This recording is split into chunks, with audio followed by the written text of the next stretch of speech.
Value Farm, you're welcome back to my channel. In today's video, I'm going to share with you a traditional way of making groundnut oil. This is very simple and you can put this up in your home. All you'll be needing are some groundnuts, and this is the quantity of groundnut I'll be using for this. All I'm going to do now is just to sort out the groundnut, take out the stand, the rotten ones, the ones that are not good, just take it out from the groundnut and we are good to go. Once I'm satisfied with the groundnut, all I'm going to do now is to transfer this to my frying pan and I'm going to proceed to fry. You can as well use gari or sand to fry your groundnut. But for making groundnut oil or kuli kuli, I don't think it's very necessary for you to add in your gari, salt or anything to fry your groundnut. Just fry this in your frying pan and it's going to give you the same result.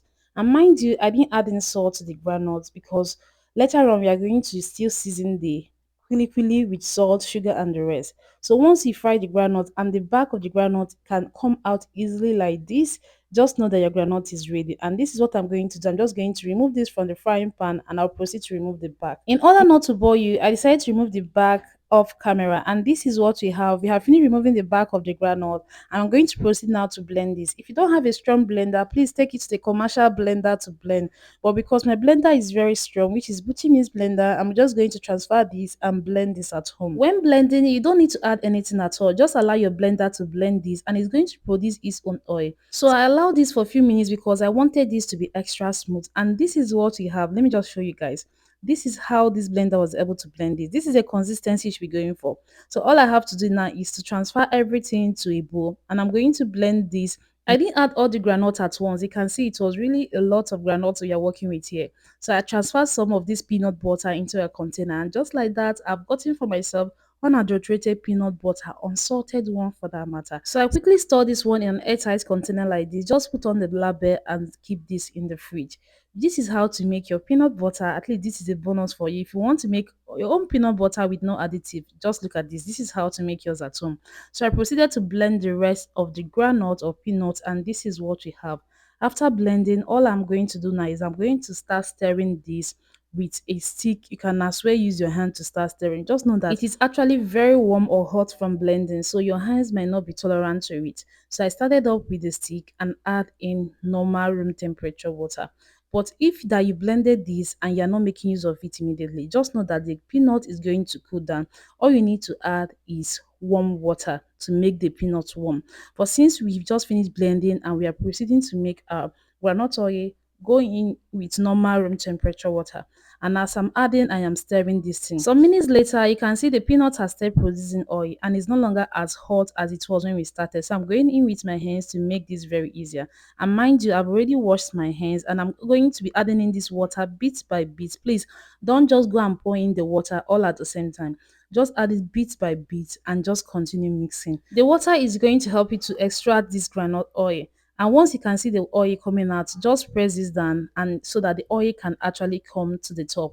I'm just using the back of my fingers to just press it down so I can be able to scoop out this oil and transfer into something. This traditional way of making groundnut oil at home is actually very simple and you can make it at home. So all I have to do now is to take up something and scoop the oil and transfer into a container. And I'm just going to keep repeating this process until we are sure that we are done extracting oil from this. You can see the oil is actually a lot. So I'm just going to make sure to press this down, take out the oil and transfer to a container. And I'm going to show you further how to purify the oil to make it to last long for you. You can see as we take out the oil, the groundnut paste is getting thicker.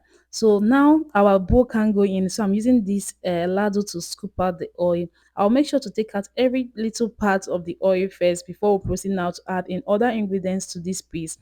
With this paste, you can make your favorite kuli kuli into it, and this is the oil we got from it. This might look very pure, but you need to fry this for a while before you can store this so that the oil can last long for you. And this is the last batch of the oil from this peanut. And I'm just going to set this aside and proceed now to add other ingredients to the groundnut paste. But first of all, just bring in the groundnut paste and form it into a dough. Remember, we spread it out so that the oil can be extracted. So I'm bringing this all together so we can add in ingredients. For the ingredients, I'm going in with salt, sugar, dried pepper, and garlic powder. Just adding your desired spices to it. All you have to do is to mix this all together and you can now proceed to roll this into any shape or size that you want. So after mixing, we are going to proceed to mold this. There are two ways I like molding this Kuli Kuli. You can as well make it flat in your hands like this, or make it into a long strip cut. I don't know how to explain, but this is the first method. Just press it down with your hands and you have something like this. So because I don't like frying, I prefer the baked one. Just to cut down the calories, but you can as well fry. I'm going to fry the other ones just to purify the oil more. But like for me, I would have just loved to bake all of this. So this is what you have. So transfer these to your baking tray. I lined in a parchment paper so that these can easily come out. And I'm going to be using my air fryer oven to bake this. You can as well use your normal stand oven. Mind you, it is still going to be as crunchy as the fried one. Just that this one has less oil because it's going to be baked. For the one that I'm going to fry, I'm rolling it into this shape so I can actually differentiate that because I want to further purify the oil. So hence I'm going to fry some. So this one I'm going to be frying it in the groundnut oil that we just extracted. So I'm going to allow this groundnut oil to heat up first before adding in this kuli kuli. So some minutes later, you have your kuli kuli well fried. Please make sure to keep your eye on it. Don't be like me. Don't leave it too long. If not, it's going to be this brown. It wanted to get burnt or it was already getting brown. So I removed it from the oil and look at how pure this oil is. This is what our frying has done to this oil. It has further purified the oil and it is more clearer and you have no water in the oil any longer.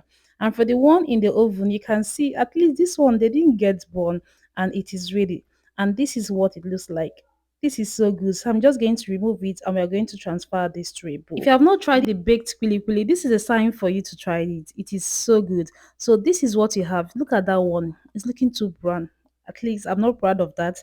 And this is the one we just baked. This is so crunchy. It's as perfect as the other one that just got burnt. I'm just showing you how crunchy it is looking. And I'm going to show you the one that got burnt. So it is way strong and very crunchy. And that is how to make your kuli. And this is our oil. I just allowed this to cool down. Use the sieve and a kitchen towel to further sieve out the oil. And this is what you have, a pure groundnut oil. I think the quantity we got is fair enough. Or what do you think? Thank you for watching. All you have to do for me now is just to like, share, and subscribe to my channel if you are yet to subscribe. I would love to see you in my next video. Bye.